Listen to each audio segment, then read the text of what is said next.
श्री शिवाय नमस्तुभ्यम। कल के अध्याय में हमने जाना था कि भगवान शिव और उनके गणों का विशेष रूप देखकर देवी मैना घबरा गई थी और उन्होंने पार्वती का विवाह शिव से करने के लिए मना कर दिया था और वे तरह तरह से विलाप करने लगी। सब देवताओं ने उन्हें समझाया परंतु वे नहीं मानी। फिर भगवान विष्णु ने आकर उन्हें समझाया तो उन्हें ज्ञान प्राप्त हुआ, परंतु उन्होंने कहा कि मैं अपनी पुत्री पार्वती का विवाह शिव से तो करूंगी, परंतु मेरी एक प्रार्थना है कि भगवान शिव अपने दिव्य रूप में प्रकट हों और उसी रूप में मेरी पुत्री शिवा के साथ विवाह करें। तो आज के अध्याय में हम जानेंगे कि भगवान शिव ने फिर सुंदर दिव्य रूप को प्रकट किया और फिर देवी मैना प्रसन्न हुई और क्षमा प्रार्थना की, और भी बहुत कुछ हम आज के अध्याय में जानेंगे। ब्रह्मा जी कहते हैं, नारद इसी समय भगवान विष्णु से प्रेरित हो तुम शीघ्र ही भगवान शंकर को अनुकूल बनाने के लिए उनके निकट गए। वहां जाकर देवताओं का कार्य सिद्ध करने की इच्छा से नाना प्रकार के स्तोत्रों द्वारा तुमने रुद्रदेव को संतुष्ट किया। तुम्हारी बात सुनकर शंभु ने प्रसन्नता पूर्वक अद्भुत, उत्तम एवं दिव्य रूप धारण कर लिया। ऐसा करके उन्होंने अपने दयालु स्वभाव का परिचय दिया। मुने, भगवान शंभु का वह स्वरूप कामदेव से भी अधिक सुंदर तथा लावण्य का परम आश्रय था। उसका दर्शन करके तुम बड़े प्रसन्न हुए और उस स्थान पर गए जहाँ सबके साथ मैना विद्यमान थी। वहाँ पहुंचकर तुमने कहा, विशाल नेत्रों वाली मैना, भगवान शिव के उस सर्वोत्तम रूप का दर्शन करो। यह रूप प्रकट करके उन करुणा में शिव ने तुम पर बड़ी ही कृपा की है। तुम्हारी यह बात सुनकर शैलराज की पत्नी मैना आश्चर्यचकित हो गई। उन्होंने शिव के उस परमानंददायक रूप का दर्शन किया जो करोड़ों सूर्यों के समान तेजस्वी, सर्वांग सुंदर, विचित्र वस्त्रधारी तथा नाना प्रकार के आभूषणों से विभूषित था। वह अत्यंत प्रसन्न, सुंदर, हास्य से सुशोभित, ललित लावण्य से लसित, मनोहर, गौरवर्ण, द्युतिमान तथा चंद्रलेखा से अलंकृत था। विष्णु आदि संपूर्ण देवता बड़े प्रेम से भगवान शिव की सेवा कर रहे थे। सूर्यदेव ने छत्र लगा रखा था। चंद्रदेव मस्तक का मुकुट बनकर उनकी शोभा बढ़ा रहे थे। इन सब साधनों से भगवान शंकर सर्वथा रमणीय जान पड़ते थे। उनका वाहन भी अनेक प्रकार के आभूषणों से विभूषित था। उसकी महाशोभा का वर्णन नहीं हो सकता था। गंगा और यमुना भगवान शिव को सुंदर चंवर डुला रही थी और आठों सिद्धियां उनके आगे नाच रही थी। उस समय मैं, भगवान विष्णु तथा इंद्र आदि देवता अपने अपने वेश को भली भांति विभूषित करके पर्वतवासी भगवान शिव के साथ चल रहे थे। नाना रूपधारी शिव के गण खूब सज धज कर अत्यंत आनंदित हो शिव के आगे आगे चल रहे थे। सिद्ध, उपदेवता, समस्त मुनि तथा अन्य सब लोग भी महान सुख का अनुभव करते हुए अत्यंत प्रसन्नता पूर्वक शिव के साथ यात्रा कर रहे थे। विश्वावसु आदि गंधर्व अप्सराओं के साथ हो शंकर जी के उत्तम यश का गान करते हुए उनके आगे आगे चल रहे थे। मुनिश्रेष्ठ महेश्वर के शैलराज के द्वार पर पधारते समय इस प्रकार वहां नाना प्रकार का महान उत्सव हो रहा था। मुनीश्वर उस समय वहां परमात्मा शिव की जैसी शोभा हो रही थी उसका विशेष रूप से वर्णन करने में कौन समर्थ हो सकता है। उन्हें विशेष विलक्षण रूप में देखकर मैना क्षण भर के लिए चित्र लिखी सी रह गई। फिर बड़ी प्रसन्नता के साथ बोली, महेश्वर, मेरी पुत्री धन्य है जिसने बड़ा भारी तप किया और उस तप के प्रभाव से आप मेरे इस घर में पधारे। पहले जो मैंने आप शिव की अक्षम्य निंदा की है उसे मेरी शिवा के स्वामी शिव आप क्षमा करें और इस समय पूर्णतः प्रसन्न हो जाएं। ब्रह्मा जी कहते हैं, नारद इस प्रकार बात करके चंद्रमौली शिव की स्तुति करती हुई शैलप्रिया मैना ने उन्हें हाथ जोड़ प्रणाम किया। फिर वे लज्जित हो गई। इतने में ही बहुत सी पूर्ववासिनी स्त्रियां भगवान शिव के दर्शन की लालसा से अनेक प्रकार के काम छोड़कर वहां आ पहुंची। जो जैसी थी वैसी ही अस्त व्यस्त रूप में दौड़ आई। भगवान शंकर का वह मनोहर रूप देखकर वे सब मोहित हो गई। शिव के दर्शन से हर्ष को प्राप्त हो प्रेम पूर्ण हृदय वाली वे नारियां महेश्वर की उस मूर्ति को अपने मनोमंदिर में बिठाकर इस प्रकार बोली। पूर्ववासिनियों ने कहा, अहो, हिमवान के नगर में निवास करने वाले लोगों के नेत्र आज सफल हो गए। जिस जिस व्यक्ति ने इस दिव्य रूप का दर्शन किया है निश्चय ही उसका जन्म सार्थक हो गया। उसी का जन्म सफल है और उसी की सारी क्रियाएं सफल है जिसने संपूर्ण पापों का नाश करने वाले साक्षात शिव का दर्शन किया है। पार्वती ने शिव के लिए जो तप किया है उसके द्वारा उन्होंने अपना सारा मनोरथ सिद्ध कर लिया। शिव को पति के रूप में पाकर ये शिवा धन्य और कृतकृत्य हो गई। यदि विधाता शिवा और शिव कि इस युगल जोड़ी को सानंद एक दूसरे से मिला न देते तो उनका सारा परिश्रम निष्फल हो जाता। इस उत्तम जोड़ी को मिलाकर ब्रह्मा जी ने बहुत अच्छा कार्य किया है। इससे सबके सभी कार्य सार्थक हो गए। तपस्या के बिना मनुष्यों के लिए शंभु का दर्शन दुर्लभ है। भगवान शंकर के दर्शन मात्र से ही सब लोग कृतार्थ हो गए। जो सर्वेश्वर गिरिजापति शंकर का दर्शन करते हैं वे सारे पुरुष श्रेष्ठ हैं और हम सारी स्त्रियां भी धन्य हैं। ब्रह्मा जी कहते हैं, नारद, ऐसी बात कहकर उन स्त्रियों ने चंदन और अक्षत से शिव की पूजन किया और फिर बड़े आदर से उनके ऊपर खीलों की वर्षा की। वे सब स्त्रियां मेना के साथ उत्सुक होकर खड़ी रही और मेना तथा गिरिराज के भूरी भाग्य की सराहना करती रही। मुने, स्त्रियों के मुख से वैसी शुभ बातें सुनकर विष्णु आदि सब देवताओं के साथ भगवान शिव को बड़ा हर्ष हुआ। ब्रह्मा जी कहते हैं, नारद, तदनंतर भगवान शिव प्रसन्नचित हो अपने गणों, समस्त देवताओं तथा अन्य लोगों के साथ कौतूहल पूर्वक गिरिराज हिमवान के धाम में गए। हिमाचल की श्रेष्ठ पत्नी मेना भी उन स्त्रियों के साथ घर के भीतर गई और शंभु की आरती उतारने के लिए हाथ में दीपकों से सजी हुई थाली लेकर सभी ऋषि पत्नियों तथा अन्य स्त्रियों के साथ आदर पूर्वक द्वार पर आई। वहां आकर मेना ने संपूर्ण देवताओं से सेवित गिरिजापति महेश्वर शंकर को, जो द्वार पर उपस्थित थे, बड़े प्यार से देखा। उनकी अंग कांति मनोहर चंपा के समान थी। उनके एक मुख और 3 नेत्र थे। प्रसन्न मुखारविंद पर मंद मुस्कान की छटा छा रही थी। वे रतन और सुवर्ण आदि से विभूषित थे। गले में मालती की माला पहने हुए थे। सुंदर रतन में मुकुट धारण करने से उनका मुखमंडल उज्जवल प्रभा से उद्भासित हो रहा था। कंठ में हार आदि सुंदर आभरण शोभा दे रहे थे। सुंदर कड़े और बाजूबंद उनकी भुजाओं को विभूषित कर रहे थे। अग्नि के समान निर्मल एवं अनुपम, अत्यंत सूक्ष्म, मनोहर, विचित्र एवं बहुमूल्य युगल वस्त्र से उनकी बड़ी शोभा हो रही थी। चंदन, अगर, कस्तूरी और मनोहर कुमकुम के अंगराग से उनके अंग विभूषित थे। उन्होंने हाथ में रतन में दर्पण ले रखा था और उनके दोनों नेत्र कज्जल से सुशोभित थे। उन्होंने अपनी प्रभा से सबको आच्छादित कर लिया था तथा वे अत्यंत मनोहर जान पड़ते थे। अत्यंत तरुण, परम सुंदर और आभरण विभूषित अंगों से सुशोभित थे। कामनियों को अत्यंत कमनीय प्रतीत होते थे। उनमें व्याग्रता का अभाव था। उनका मुखारविंद कोटि चंद्रमाओं से भी अधिक आह्लाददायक था। उनके श्रीअंगों की छवि कोटि कामदेवों से भी अधिक मनोहारिणी थी।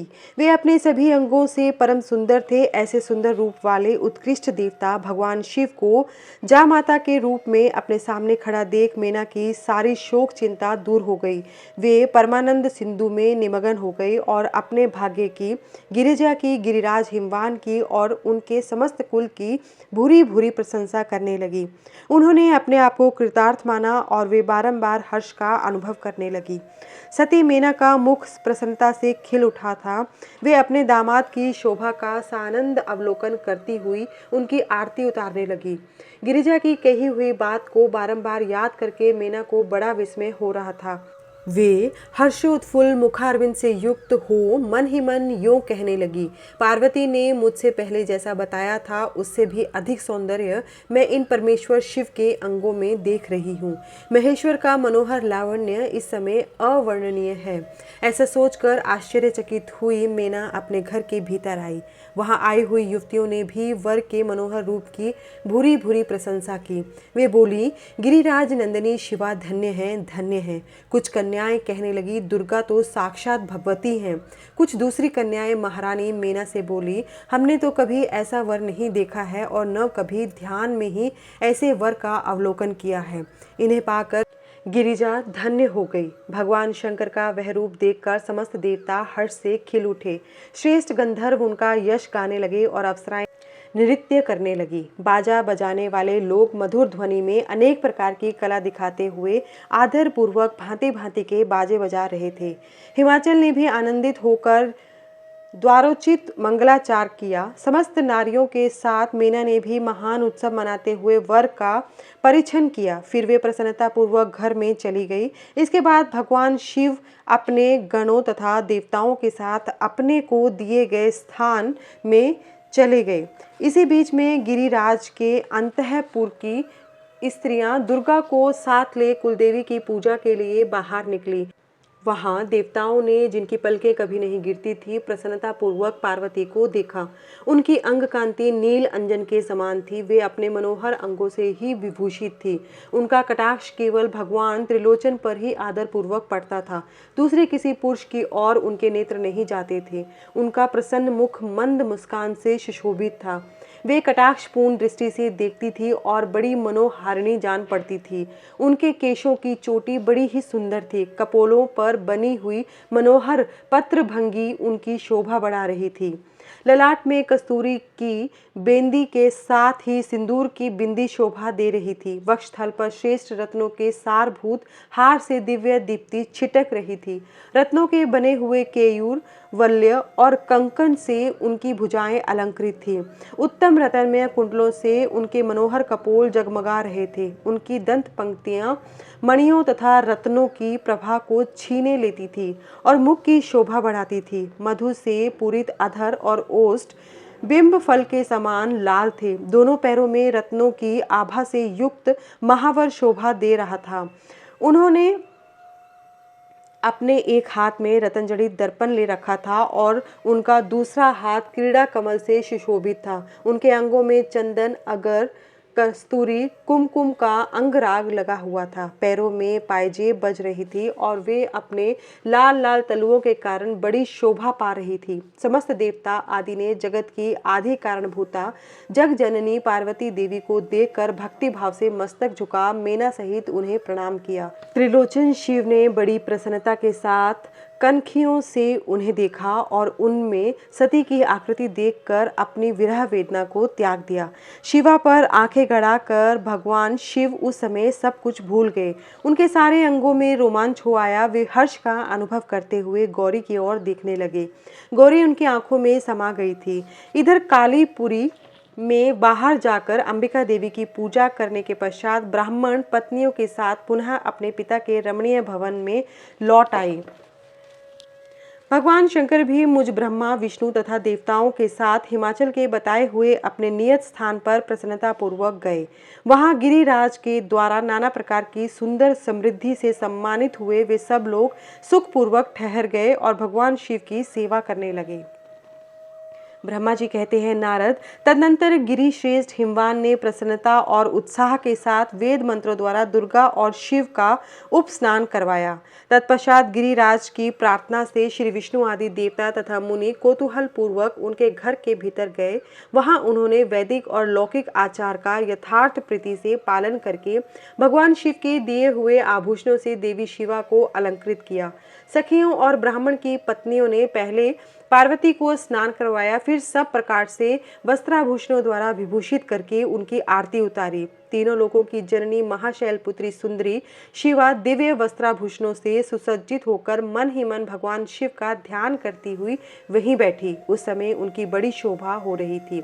उस अवसर पर दोनों पक्षों में महान आनंददायक उत्सव होने लगा। ब्राह्मणों को शास्त्रोक्त रीति से नाना प्रकार का दान दिया गया। अन्य लोगों को भी वहां भांति भांति के बहुत से द्रव्य बांटे गए।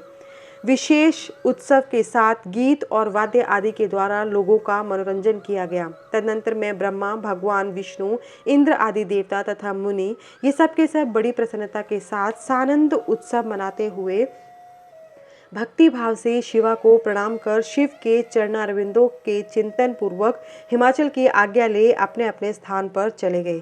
इसके बाद गर्ग ने कन्यादान का समय जान हिमाचल से श्री शंकर और बारातियों को बुलाने के लिए कहा। फिर तो बाजे बजने लगे। हिमाचल के मंत्रियों ने जाकर वर और बारातियों से शीघ्र पधारने के लिए प्रार्थना की। वे बोले, कन्यादान के लिए उचित समय आ गया है, अतः आप लोग शीघ्र मंडप में पधारें। तदनंतर भगवान शिव को सुंदर वस्त्राभूषणों से सुसज्जित करके वृषभ की पीठ पर बिठाया गया और जय बोलते हुए सब लोग चले। भगवान शंकर को आगे करके बाजे बजाते और कौतुक करते हुए सब बाराती के घर को गए। हिमाचल के भेजे हुए ब्राह्मण तथा श्रेष्ठ पर्वत कौतूहल पूर्वक शंभू के आगे आगे चलते थे। भगवान के मस्तक पर बहुत बड़ा छत्र तना हुआ था। सब ओर से उन्हें चंबर डुलाया जाता था और वे महेश्वर चंदोवे के नीचे होकर चलते थे। मैं, विष्णु, इंद्र और लोकपाल आगे रहकर उत्तम शोभा से सुशोभित हो रहे थे। उस महान उत्सव के समय शंख, भेरी, पटह, आनक और गोमुख आदि बाजे बारंबार बज रहे थे। इन सब के साथ जगत के एकमात्र जीवन बंधु भगवान शिव परमेश्वरोचित तेज से संपन्न हो यात्रा कर रहे थे। उस समय समस्त देवेश्वर उनकी सेवा में उपस्थित हो बड़े हर्षोल्लास के साथ उन पर फूलों की वर्षा करते थे। इस प्रकार पूजित और बहुत सी स्तुतियों द्वारा प्रशंसित हो परमेश्वर शिव ने यज्ञ मंडप में प्रवेश किया। वहाँ श्रेष्ठ पर्वतों ने शिव को वृषभ से उतारा और महान उत्सव के साथ प्रेम पूर्वक उनके घर के भीतर ले गए। हिमालय ने भी घर में आए हुए देवताओं सहित महेश्वर को विधि पूर्वक भक्ति भाव से प्रणाम करके उनकी आरती उतारी। फिर महान उत्सव पूर्वक अपने भाग्य की सराहना करते हुए उन्होंने अन्य समस्त देवताओं और मुनियों को प्रणाम करके उन सबका समादर किया। श्री विष्णु सहित महेश्वर को तथा मुख्य देवताओं को पाद्य अर्घ्य देकर हिमालय उन्हें अपने भवन के भीतर ले गए और आंगन में रत्नमय सिंहासनों के ऊपर मुझको, विष्णु को, शंकर जी को तथा अन्य विशिष्ट व्यक्तियों को बिठाया। उस समय मीना ने अपनी सखियों, ब्राह्मण पत्नियों तथा अन्य पुरंधरियों के साथ आकर सानंद आरती उतारी। कर्मकांड के ज्ञाता पुरोहित महात्मा शंकर के लिए मधु पार्क पूजन आदि जो आवश्यक कृत्य थे उन सबको सहर्ष संपन्न किया। फिर मेरे कहने से पुरोहित ने प्रस्ताव के अनुरूप उत्तम मंगलमय कार्य आरंभ किया। इसके बाद हिमालय ने अंतर्वेदी में जहां समस्त आभूषणों से विभूषित उनकी कृशांगी कन्या वेदी के ऊपर विराजमान थी, वहां मेरे और श्री विष्णु के साथ महादेव जी को ले गए। तदनंतर बृहस्पति आदि विद्वान बड़े उत्साह से संपन्न हो कन्यादानोचित लगन की प्रतीक्षा करने लगे। गर्ग ने पुण्याहवाचन करते हुए पार्वती जी की अंजलि में चावल भरे और शिव जी के ऊपर अक्षत छोड़ा।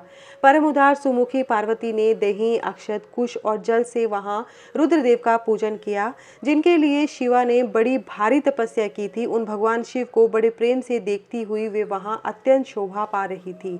फिर मेरे और गर्गादि मुनियों के कहने से शंभु ने लोकाचार वश शिवा का पूजन किया। इस प्रकार परस्पर पूजन करते हुए वे दोनों जगन्मय पार्वती परमेश्वर वहां सुशोभित हो रहे थे। त्रिभुवन की शोभा से संपन्न हो परस्पर देखते हुए उन दोनों दंपत्ति की लक्ष्मी आदि देवियों से विशेष रूप से आरती उतारी।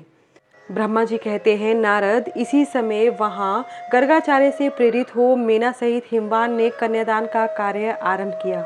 उस समय वस्त्राभूषणों से विभूषित महाभागा मेना सोने का कलश लिए पति हिमवान के दाहिने भाग में बैठी।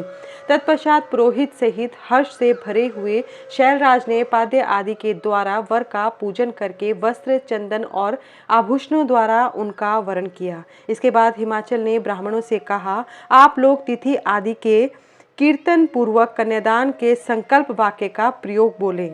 उसके लिए अवसर आ गया है। वे सब द्विज श्रेष्ठ काल के ज्ञाता थे तथास्तु कहकर वे सब बड़ी प्रसन्नता के साथ तिथि आदि का कीर्तन करने लगे। तदनंतर सुंदर लीला करने वाले परमेश्वर शंभु के द्वारा मन ही मन प्रेरित हो हिमाचल ने प्रसन्नता पूर्वक हंसकर उनसे कहा, शंभो, आप अपने गोत्र का परिचय दें, प्रवर, कुल, नाम, वेद और शाखा का प्रतिपादन करें।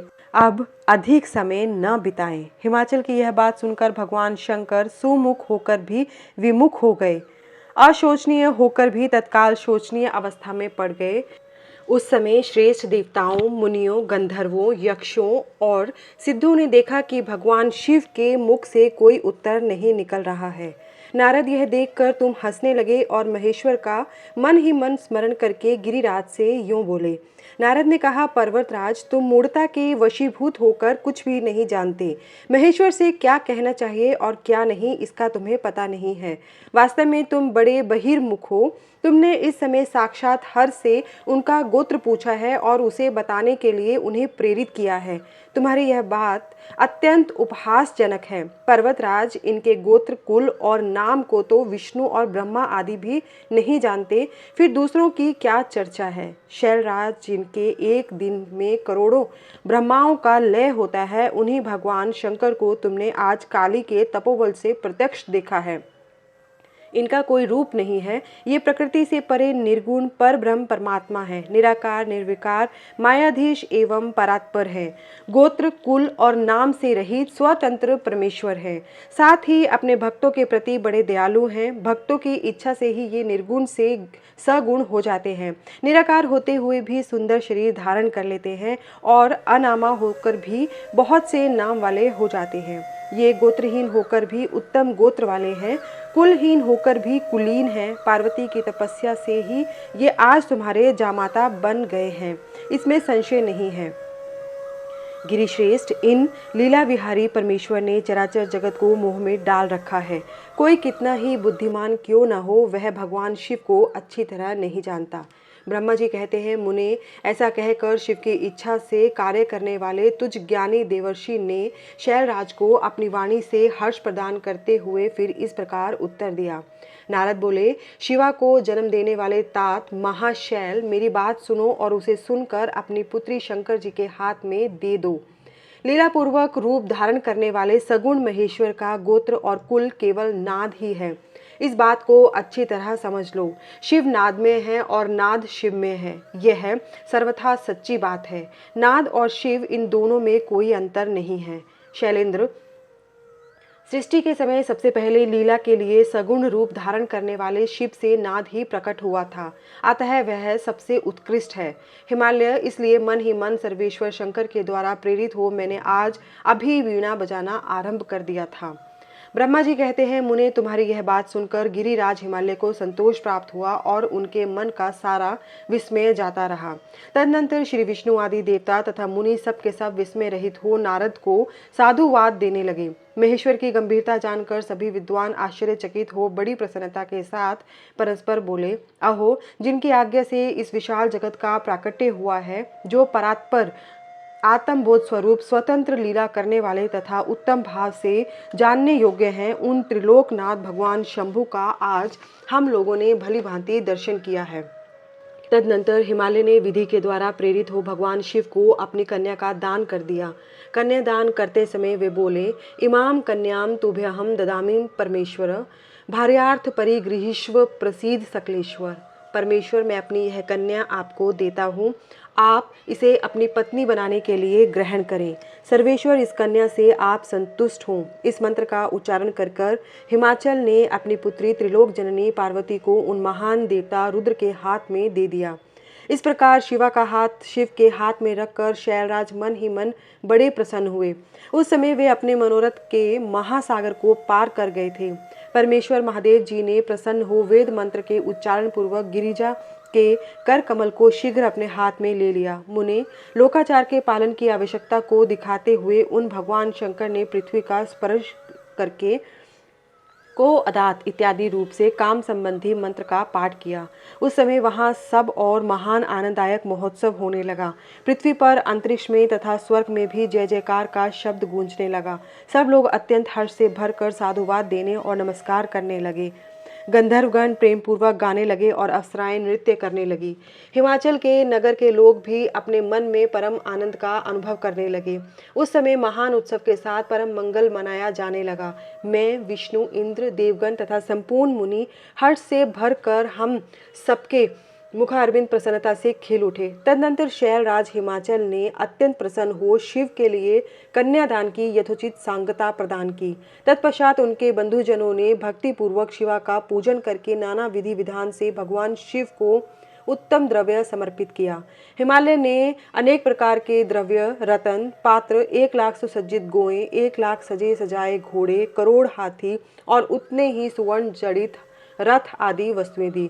इस प्रकार परमात्मा शिव को विधि पूर्वक अपनी पुत्री कल्याण में पार्वती का दान करके हिमालय कृतार्थ हो गए। इसके बाद शैलराज ने यजुर्वेद की माध्यान्दिनी शाखा में वर्णित स्तोत्र के द्वारा दोनों हाथ जोड़ प्रसन्नता पूर्वक उत्तम वाणी से परमेश्वर शिव की स्तुति की। तत्पश्चात वेद वेता हिमालय के आज्ञा देने पर मुनियों ने बड़े उत्साह के साथ शिवा के सिर पर अभिषेक किया और महादेव जी का नाम लेकर उस अभिषेक की विधि पूरी की। मुने उस समय बड़ा आनंददायक महोत्सव हो रहा था। ब्रह्मा जी कहते हैं, नारद, तदनंतर मेरी आज्ञा पाकर महेश्वर ने ब्राह्मणों द्वारा अग्नि की स्थापना करवाई और पार्वती को अपने आगे बिठाकर वहां ऋग्वेद, यजुर्वेद तथा सामवेद के मंत्रों द्वारा अग्नि में आहुतियां दी। तात उस समय काली के भाई मेनाक ने लावा की अंजलि दी और काली तथा शिव दोनों ने आहुति देकर लोकाचार का आश्रय ले प्रसन्नता पूर्वक अग्निदेव की परिक्रमा की। नारद, तदनंतर शिव की आज्ञा से मुनियों सहित मैंने शिवा शिव विवाह का शेष कार्य प्रसन्नता पूर्वक पूरा किया। फिर उन दोनों दंपति के मस्तक का अभिषेक हुआ। ब्राह्मणों ने उन्हें आदर पूर्वक ध्रुव का दर्शन कराया। तत्पश्चात हृदयालंबन का कार्य हुआ। फिर बड़े उत्साह के साथ स्वस्ति वाचन किया गया। इसके बाद ब्राह्मणों की आज्ञा से शिव ने शिवा के सिर में सिंदूर दान किया। उस समय गिरिराज नंदिनी उमा की शोभा अद्भुत और अवर्णनीय हो गई। फिर ब्राह्मणों के आदेश से वे शिव दंपति एक आसन पर विराजमान हो भक्तों के चित्त को आनंद देने वाली उत्तम शोभा पाने लगे। मुने, तदनंतर अद्भुत लीला करने वाले उन नव दंपति ने मेरी आज्ञा पाकर अपने स्थान पर आ संस्त्रव प्राशन किया। संस्त्रव प्राशन का अर्थ होता है अग्नि में घी की आहुति देकर स्त्रुवा में अवशिष्ट घृत को प्रोक्षणी पात्र में डालने की विधि। प्रत्येक आहुति में ऐसा किया जाता है। प्रोक्षणी पात्र में डाले हुए घी को ही संस्त्रव कहा जाता है। अंत में यजमान उसे पीता है और इसी को संस्त्रव प्राशन कहा गया है। इस प्रकार विधि पूर्वक उस वैवाहिक यज्ञ के पूर्ण हो जाने पर भगवान शिव ने मुझ लोक स्रष्टा ब्रह्मा को पूर्ण पात्र दान किया। फिर शंभु ने आचार्य को गोदान किया। मंगलदायक जो बड़े बड़े दान बताए गए हैं वे भी सहर्ष संपन्न किए। तत्पश्चात उन्होंने बहुत से ब्राह्मणों को पृथक पृथक 100 स्वर्ण मुद्राएं दी, करोड़ों रत्न दान किए और अनेक प्रकार के द्रव्य बांटे। उस समय सब देवता तथा दूसरे दूसरे चराचर जीव मन में बड़े प्रसन्न हुए और जोर जोर से जय जयकार की ध्वनि होने लगी।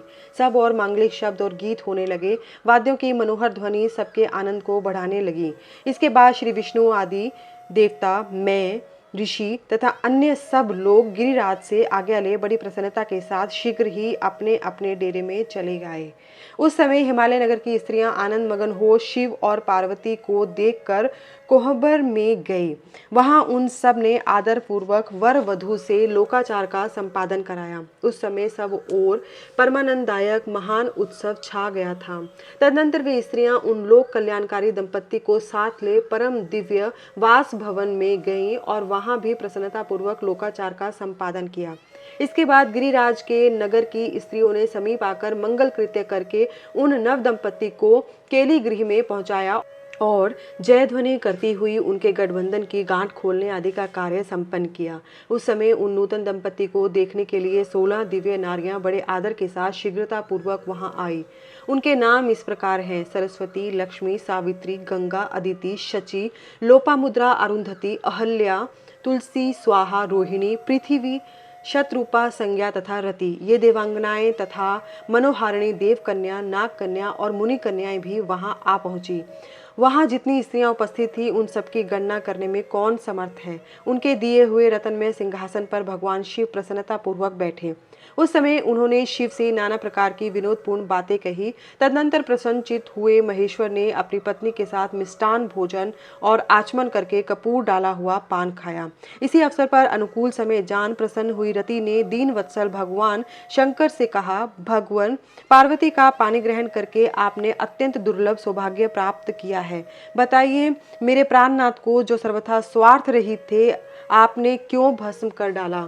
अब यहाँ मेरे पति को जीवित कीजिए और अपने अंतःकरण में काम संबंधी व्यापार को जगाइए।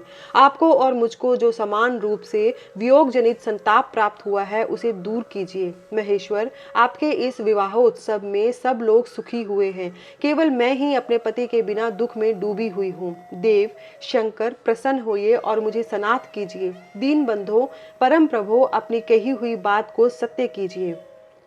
चराचर प्राणियों से ही तीनों लोकों में आपके सिवा दूसरा कौन है जो मेरे दुख का नाश करने में समर्थ हो। ऐसा जानकर आप मुझ पर दया कीजिए। दीनों पर दया करने वाले नाथ, सबको आनंद प्रदान करने वाले अपने इस विवाहोत्सव में मुझे भी उत्सव संपन्न बनाइए। मेरे प्राणनाथ के जीवित होने पर ही अपनी प्रिया पार्वती के साथ अपना सुंदर विहार परिपूर्ण करिए। इसमें संशय नहीं है सर्वेश्वर, आप सब कुछ करने में समर्थ हैं क्योंकि आप ही परमेश्वर हैं। यहाँ अधिक कहने से क्या लाभ। सर्वेश्वर, आप शीघ्र मेरे पति को जीवित कर दीजिए। ऐसा कहकर रति ने गांठ में बंधा हुआ कामदेव के शरीर का भस्म शंभु को दे दिया और उनके सामने हा नाथ कहकर रोने लगी। रति का रोदन सुनकर सरस्वती आदि सभी देवियां रोने लगी और अत्यंत दीन वाणी में बोली, प्रभु, आपका नाम भक्त वत्सल है, आप दीन बंधु और दया के सागर हैं, अतः काम को जीवन दान दीजिए, रति को उत्साहित कीजिए, आपको नमस्कार है। ब्रह्मा जी कहते हैं, नारद उन सबकी यह बात सुनकर महेश्वर प्रसन्न हो गए। उन करुणा सागर प्रभु ने तत्काल ही रति पर कृपा की। भगवान शूलपाणी की अमृतमयी दृष्टि पड़ते ही पहले जैसे रूप, वेश तथा चिन्ह से युक्त अद्भुत मूर्तिधारी सुंदर कामदेव उस भस्म से प्रकट हो गए। अपने पति को वैसा ही रूप, आकृति, मंद मुस्कान और धनुष बाण से युक्त देख रति ने महेश्वर को प्रणाम किया। वह कृतार्थ हो गई। उसने प्राणनाथ की प्राप्ति कराने वाले भगवान शिव का अपने जीवित पति के साथ हाथ जोड़कर बारंबार स्तवन किया। पत्नी सहित काम की हुई स्तुति को सुनकर दयार्द्र हृदय भगवान शंकर अत्यंत प्रसन्न हुए और इस प्रकार बोले। शंकर जी ने कहा, मनोभव, पत्नी सहित तुमने जो स्तुति की है उससे मैं बहुत प्रसन्न हूँ। स्वयं प्रकट होने वाले काम, तुम वर मांगो, मैं तुम्हें मनोवांछित वस्तु दूंगा। शंभु का यह वचन सुनकर कामदेव महान आनंद में निमग्न हो गया और हाथ जोड़ मस्तक झुकाकर गदगद वाणी में बोला। कामदेव ने कहा, देव देव महादेव, करुणा सागर प्रभु, यदि आप मुझ पर प्रसन्न हैं तो मेरे लिए आनंददायक होइए। प्रभु, पूर्व काल में मैंने जो अपराध किया था उसे क्षमा कीजिए। स्वजनों के प्रति परम प्रेम और अपने चरणों की भक्ति दीजिए। कामदेव का यह कथन सुनकर परमेश्वर शिव प्रसन्न हो बोले, बहुत अच्छा।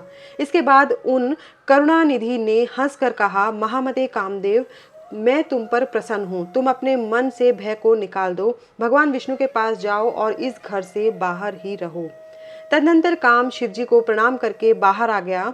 विष्णु आदि देवताओं ने उसे आशीर्वाद दिया। इसके बाद भगवान शंकर ने उस वास भवन में पार्वती को बाएं बिठाकर मिष्टान भोजन कराया और पार्वती ने भी प्रसन्नता पूर्वक उनका मुंह मीठा किया। तदनंतर वहां लोकाचार का पालन करते हुए आवश्यक कृत्य करके मेना और हिमवान की आज्ञा ले भगवान शिव जनवासे में चले गए।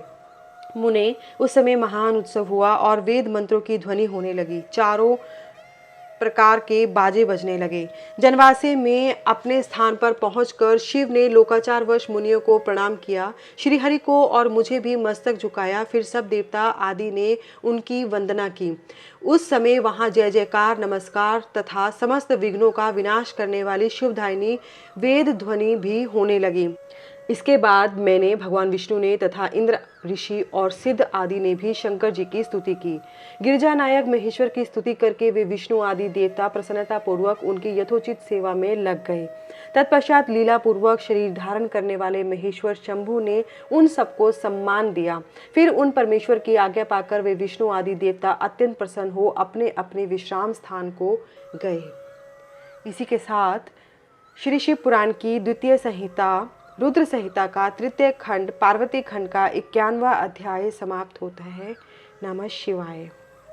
आगे के अध्याय में हम जानेंगे कि भगवान शिव का रात भर वासगृह में शयन कर प्रातःकाल जनवासे में जाना और बारात का कई दिनों तक ठहरना, फिर सप्त ऋषियों के द्वारा हिमालय को समझाना कि बारात को अब विदा किया जाए, मेना का शिव को कन्या सौंपना आदि बहुत कुछ, और साथ ही मेना की इच्छा के अनुसार एक ब्राह्मण पत्नी का पार्वती को पतिव्रत धर्म का उपदेश देना आदि बहुत कुछ।